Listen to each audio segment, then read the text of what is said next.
ये कहानी हमें ले जाती है आज से 20,000 साल पहले के दौर में, जब इंसान छोटे छोटे कबीलों में बंटे थे। कहानी में हमें पुराने जमाने के यूरोपीय लोगों को दिखाया जाता है जो कबीले में रहते हुए एक साथ मिलकर शिकार करते हैं। यहाँ हमें इसी कबीले के सरदार को दिखाया जाता है जिसका नाम था एर्गन। कुछ महीने बाद ठंड का मौसम आने वाला था, इसलिए वो सब सर्दियों का खाना इकट्ठा करने के लिए अपने कबीले वालों के साथ शिकार पर आए हैं और उनके सामने बहुत बड़ी भैंसों का झुंड होता है। सभी लोग रेंगते हुए भैंसों के झुंड के पास पहुंचते हैं। एर्गन जो कबीले का सरदार होता है वो सही मौका देखते ही अटैक करने का इशारा कर देता है। ये सब के सब उन पर हमला कर देते हैं। शिकारियों से बचने के लिए भैंसें उल्टी तरफ भागना शुरू कर देती हैं, जिनमें से एक एक करके कई सारी भैंसें खाई में गिर जाती हैं। लेकिन उनमें से एक भैंसा बच गया था और वो जंगली भैंसा गुस्से में एर्गन के बेटे नोयान की तरफ भागता है। नोयान पहली बार शिकार पर आया था और उसे शिकार से बचने के तरीके मालूम नहीं थे। एर्गन अपने बेटे को रास्ते से हटने के लिए कहता है, लेकिन वो डर जाता है और नोयान उससे भागना शुरू कर देता है। वो जंगली भैंसा तेजी से नोयान की तरफ बढ़ते हुए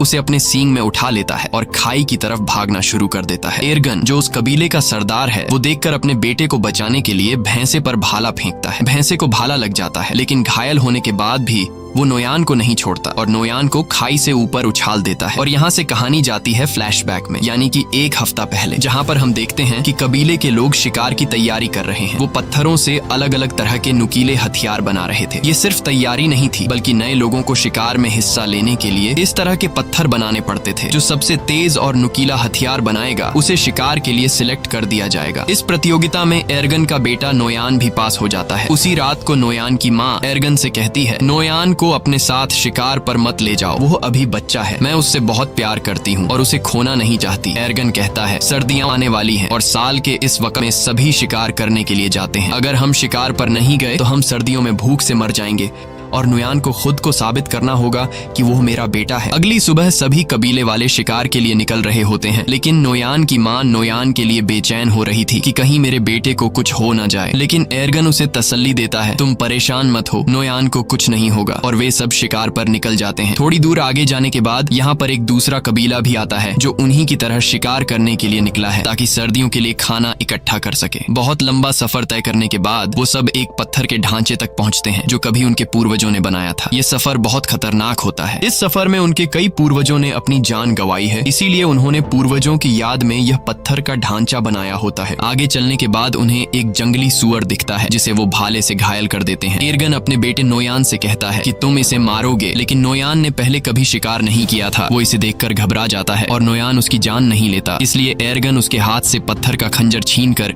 जंगली सुअर को मार देता है। और उसके बाद एर्गन अपने बेटे से कहता है, तुम इतने कायर निकलोगे, ऐसा मैंने कभी नहीं सोचा था। यहाँ सिर्फ ताकतवर जिंदा रह सकते हैं, यही जंगल का कानून है। रात के अंधेरे में जब ये सब अपने शिकार को खा रहे होते हैं, तभी कुछ अजीब सी आवाजें सुनाई देने लगती हैं, जिससे एर्गन सभी को होशियार रहने को कहता है। तभी वहाँ अचानक एक शेर आता है और उनमें से एक लड़के को उठाकर ले जाता है। अगली सुबह वो उस लड़के की याद में एक छोटी सी समाधि बनाते हैं और शिकार की तलाश में आगे का सफर तय करते हैं। लेकिन कई मीलों का सफर तय करने के बाद भी उन्हें कोई शिकार नहीं मिलता। पूरा दिन चलने के बाद रात को ये सब एक गुफा में रहने का फैसला करते हैं, जहाँ एर्गन अपने बेटे नोयान के हाथ में तारों के कुछ टैटू बनाता है और उसे बताता है कि ये तारे तुम्हें रात को आसमान में दिखेंगे और जब तक उनका पीछा करोगे तो वापस अपने घर पहुंच जाओगे। दरअसल ये एक तरह का नक्शा है कि उनका घर किस तरफ है, यानी अगर कोई शिकार के दौरान भटक जाए तो वो इस नक्शे का सहारा लेते हुए अपने घर वापस पहुंच सकता है। सुबह होने के बाद एक बार फिर से ये शिकार की तलाश में निकल पड़ते हैं और तभी उन्हें जंगली भैंसों के पैरों के निशान दिखते हैं,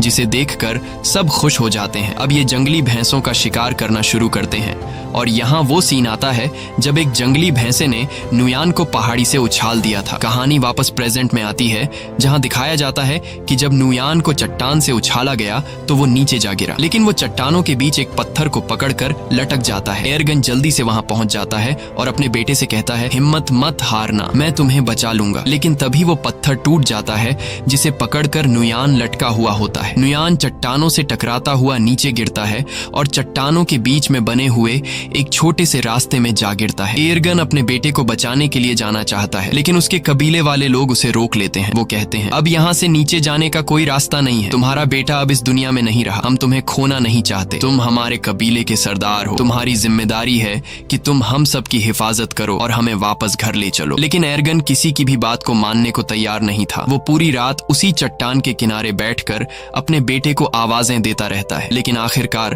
उसे समझ आ जाता है कि अब मेरा बेटा इस दुनिया में नहीं रहा। और अगली सुबह तक जब उसका बेटा नहीं आता तो उसके तमाम साथी नुयान की याद में वहां एक छोटा सा पत्थर का समाधि बना लेते हैं और अपना किया हुआ शिकार लेकर वापस कबीले की तरफ निकल पड़ते हैं। उनके जाने के कुछ देर बाद नुयान के ऊपर एक गिद्ध आकर बैठ जाता है और चोंच मारना शुरू कर देता है, मगर उससे पहले कि वो उसे खाता नुयान की आंख खुल जाती है। वो गिद्ध को नीचे फेंक देता है और उसके बाद वो अपने पिता को आवाज देता है, लेकिन उसे कोई भी जवाब नहीं मिलता। इससे पता चल जाता है कि सभी यहाँ से चले गए और अब उसकी कोई मदद नहीं कर सकता। वो हार नहीं मानता और चट्टान पर चढ़ने की कोशिश करता है, लेकिन वो ज्यादा ऊपर चढ़ नहीं पाता। नीचे बहुत गहरी खाई होती है और शायद किस्मत उसे जीने का एक दूसरा मौका देना चाहती है। कुछ ही देर बाद वहाँ तेज बारिश शुरू हो जाती है और बारिश की वजह से नीचे खाई धीरे धीरे नदी में बदलने लगती है। उसे समझ आ जाती है कि अगर उसे जिंदा रहना है तो उसे नीचे खाई में कूदना होगा। और जब नुयान को अंदाजा होता है कि पानी अब गहरा हो गया है, अगर वो छलांग लगा दे तो उसे कोई चोट नहीं आएगी। इसके बाद वो पानी में कूद जाता है, लेकिन पानी में गिरते ही वो बेहोश हो जाता है। अगले दिन जब उसे होश आता है तो वो खुद को दूसरी जगह में पाता है। ऊंचाई से कूदने पर वो बच तो गया था, लेकिन उसके पैर की हड्डी मुड़ गई थी। फिर वो अपने टूटे हुए पैर को लकड़ियों से बांधता है, जिससे वो चलने के काबिल हो जाता है। और फिर वो उस चट्टान के ऊपर पहुंचता है जहां से वो गिरा था। लेकिन वहां पहुंचकर जब वो देखता है कि उनके लोगों ने उसकी समाधि बना दी, जिससे वो रोने लगता है, वो समझ जाता है कि उसके पिता एर्गन और कबीले वालों ने ये यकीन कर लिया था कि नुयान मर चुका है। तभी अचानक उसे आसपास कुछ अजीब आवाजें सुनाई देती हैं और खतरे से बचने के लिए नुयान पेड़ पर चढ़ जाता है, जहां वो पूरी रात एक सूखे पेड़ के ऊपर गुजारता है। अगली सुबह जब वो पानी पीने जाता है तो वो भेड़ियों की एक झुंड को देखता है और वो भेड़िए तेजी से उसकी तरफ बढ़ रहे थे। तभी कुछ भेड़िए उस पर हमला कर देते हैं। नुयान वापस पेड़ की तरफ भागता है, लेकिन एक भेड़िया उसका पांव पकड़ लेता है। नुयान चाकू से उस भेड़िए पे वार करता है,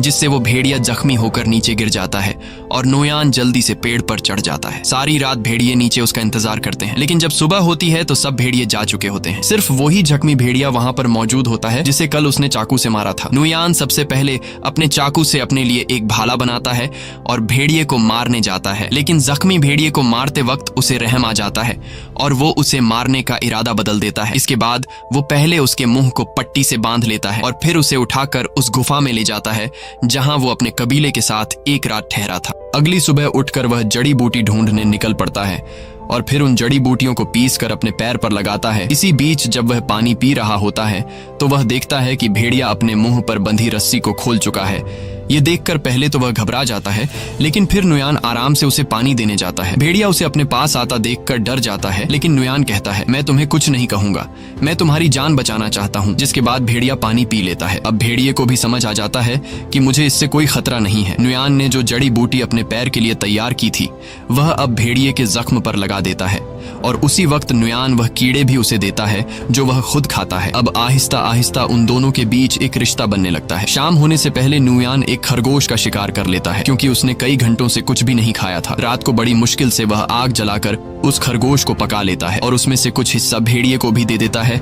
ये दोनों बुरी तरह से घायल होते हैं, इसीलिए कुछ दिनों तक उसी गुफा में रहते हैं। एक रात नुयान अपने हाथ के टैटूज को देखता है जो उसके पिता एर्गन ने बनाए थे और उन सितारों को आसमान में देखता है। वह कहता है, मुझे घर जाना होगा अपने माँ बाप से मिलने। और नुयान भेड़िए से कहता है कि तुम्हें भी अपने झुंड की तरफ लौटना चाहिए। अगली सुबह वह सफर के लिए तैयार हो जाता है। वह भेड़िए से कहता है, तुम भी अपने घर चले जाओ उससे पहले कि बर्फ पड़ने लगे। और वह वहाँ से निकल पड़ता है, लेकिन वह देखता है कि भेड़िया, जिसका नाम उसने अल्फा रखा है, वह उसके पीछे पीछे चलता आ रहा है। काफी दूर जाने के बाद भी वह भेड़िया उसका पीछा करता है। नुयान कई बार अल्फा को भगाने की कोशिश करता है, लेकिन वह पीछा नहीं छोड़ता। असल में भेड़िए को नुयान के साथ लगाव हो चुका था, क्योंकि नुयान ने उसकी जान बचाई। उसी वक्त अल्फा एक सुअर देखता है। वह उसका शिकार करने की कोशिश करता है, लेकिन कामयाब नहीं होता। नुयान समझ जाता है कि भेड़िया भूखा है। उसे वह खाना दे देता है जो खुद के लिए जमा किया था। ये पहली बार था कि अल्फा ने नुयान के हाथों से खाना खाया। अब ये दोनों दोस्त बन चुके हैं। उसके बाद अल्फा एक खरगोश का शिकार करता है जो ये दोनों मिलकर खाते हैं और रात को एक साथ सो जाते हैं। अगली सुबह अल्फा नुयान का मुंह चाट कर उसे जगाता है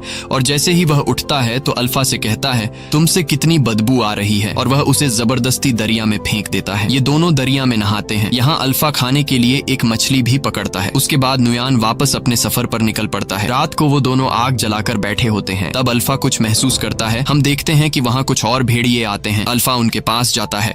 दरअसल यह अल्फा का परिवार है। नुयान समझ जाता है। वह उसे कहता है कि तुम्हें अपने परिवार के साथ जाना चाहिए और भेड़िया उनके साथ चला जाता है। अगली सुबह नुयान फिर अपने सफर पर निकल पड़ता है। अब ठंड बढ़ चुकी होती है। चारों तरफ बर्फ बरस रही होती है और नुयान उसी बर्फ में आगे बढ़ता है। तभी दूर से वह देखता है कि कुछ भेड़िए एक मरे हुए शिकार को खा रहे हैं, जिसमें अल्फा भी शामिल होता है। अल्फा को उसके साथी शिकार नहीं खाने देते हैं। नुयान उसे पहचान लेता है और दौड़कर अल्फा के पास जाने लगता है। तभी दौड़ते वक्त अचानक बर्फ टूट जाती है और नुयान उसमें गिर जाता है। दरअसल यह एक जमी हुई झील होती है। अल्फा को जब पता चलता है तो वह उसकी तरफ दौड़कर भागता है। वह उस बर्फ को कूदकर तोड़ने की कोशिश करता है, लेकिन बर्फ की परत काफी मोटी होती है, इसलिए वह इतनी आसानी से नहीं टूट पाती। पानी के अंदर नुयान की सांसें फूलने लगी थीं। फिर वो जैसे तैसे करके अपना चाकू निकालकर बर्फ की परत को तोड़ लेता है और पानी से ऊपर निकल आता है। और अब एक बार फिर से ये दोनों मिल चुके हैं। नुयान ठंड से बचने के लिए जल्दी से आग जला देता है और अपने कपड़े उतार कर शरीर को गर्म करता है। फिर अगली सुबह अल्फा को साथ लिए नुयान अपना सफर जारी रखता है। थोड़ा सा आगे चलकर उसे एक आदमी दिखाई देता है, जिसे देखकर वह बहुत खुश होता है। लेकिन जब करीब जाकर देखता है तो पता चलता है कि यह आदमी ठंड से जमकर मर चुका होता है। ये देखकर उसे बहुत दुख होता है। उसके बाद नुयान उस आदमी के टेंट के अंदर चला जाता है, लेकिन वहाँ उसे कुछ भी जरूरत का नहीं मिलता। जिसके बाद नुयान उस आदमी का तीर कमान ले लेता है और आगे बढ़ने लगता है। तभी वह देखता है कि उनके पीछे लगड़बग्घे उनका शिकार करने के लिए आ रहे हैं। वो दोनों अपनी जान बचाने के लिए दौड़ने लग जाते हैं और एक गुफा में घुस जाते हैं। वो लगड़बग्घों से तो बच जाते हैं, लेकिन अब वो उनसे भी खतरनाक जानवर के घर में घुस गए थे। दरअसल यह गुफा एक ब्लैक पैंथर की होती है। तभी ब्लैक पैंथर नुयान पर हमला कर देता है, लेकिन उससे पहले कि वो नुयान तक पहुंचे अल्फा उस पर हमला कर देता है। जब वो दोनों लड़ रहे होते हैं तो इस बीच नुयान अल्फा को कमजोर देखकर ब्लैक पैंथर को तीर मार देता है, जिससे वो मर जाता है। अल्फा बच तो गया था, लेकिन ब्लैक पैंथर से लड़ते लड़ते कई सारी चोटें आई थीं। इसके बाद नुयान अल्फा के जख्मों पर मरहम लगाता है और उसकी जान बचाने के लिए उसका शुक्रिया अदा करता है और उससे कभी न छोड़ने का वादा करता है। अगली सुबह एक बार फिर से वो दोनों अपने सफर को जारी रखते हैं। कई मील सफर करने के बाद आखिरकार नुयान को वो समाधि मिल जाती है जो उनके पूर्वजों ने बनाई थी। उसे देखकर वो बहुत खुश हो जाता है और उसे पता चलता है कि वो अब तक सही रास्ते पर चल रहा था। अब वो अपने कबीले से ज्यादा दूर नहीं, जल्द ही वो अपने कबीले के पास पहुंच जाएगा। तो अब फिर से सफर जारी रखता है, लेकिन थोड़ी दूर जाने के बाद अल्फा गिर जाता है। कमजोरी और जख्मों की वजह से वो अब चलने के काबिल नहीं था। नुयान बिना टाइम जाया किए अल्फा को अपनी गोद में उठाकर कबीले की तरफ बढ़ने लगता है। बर्फीला तूफान बहुत तेज था और कई हफ्तों से नुयान सफर कर रहा था, इसीलिए अब उसे आगे सफर करने में बहुत मुश्किल पड़ रही थी। लेकिन वो हिम्मत नहीं हारता और आहिस्ता आहिस्ता कबीले की तरफ बढ़ता है। एक जगह पहुंचने के बाद उसे दूर से अपना कबीला दिखाई देने लगता है। इस दौरान उसके पिता को भी पता चल जाता है कि दूर से कोई आ रहा है। इतने दिनों बाद अपने घर को देखकर उसकी खुशी का कोई ठिकाना नहीं था। उसके बाद जैसे तैसे करके वो अपने कबीले तक पहुंच जाता है और वहीं पर गिर जाता है। नुयान को देखकर उसके माता पिता दौड़ कर आते हैं। उसे देखकर उन दोनों को यकीन नहीं होता कि ये हमारा बेटा है। वो दोनों मान चुके थे कि हमारा बेटा मर चुका है, लेकिन अब उसे जिंदा देखकर वो बहुत ज्यादा खुश हो जाते हैं। फिर नुयान अपने पिता से कहता है कि अल्फा को बचा लीजिए। यह कहकर नुयान बेहोश हो जाता है। कुछ घंटे बाद जब उसकी आंख खुलती है तो वो अपने घर में होता है। उसके माता पिता और कबीले के लोग चारों तरफ बैठे हुए होते हैं और अल्फा भी उसके पास में ही लेटा हुआ था। लेकिन यहाँ उन्हें पता चलता है कि अल्फा ने कुछ बच्चों को जन्म दिया है। ये देखकर नुयान चौंक जाता है। यानी अल्फा एक भेड़िया थी और प्रेग्नेंट होने के बावजूद अल्फा ने सफर पर नुयान का एक एक कदम पर साथ दिया। ये देखकर नुयान उसे अपने गले लगाता है और दिल ही दिल में उसका शुक्रिया अदा करता है। अब कहानी के एंड में हम देखते हैं कि कुछ हफ्ते बीतने के बाद अल्फा के बच्चे अब काफी बड़े हो चुके हैं। यह एक नए दौर की शुरुआत होती है। यहाँ इंसानों ने जानवरों से भी दोस्ती करना शुरू कर दी है। आखिर में ये दिखाया जाता है कि नुयान कई मुश्किलें झेलने के बाद आखिरकार घर पहुंच गया और अब अल्फा और उसके बच्चे भी उसके साथ थे। इसी के साथ कहानी खत्म हो जाती है। अगर वीडियो आपको पसंद आई हो तो हमारे चैनल को जरूर सब्सक्राइब कीजिए।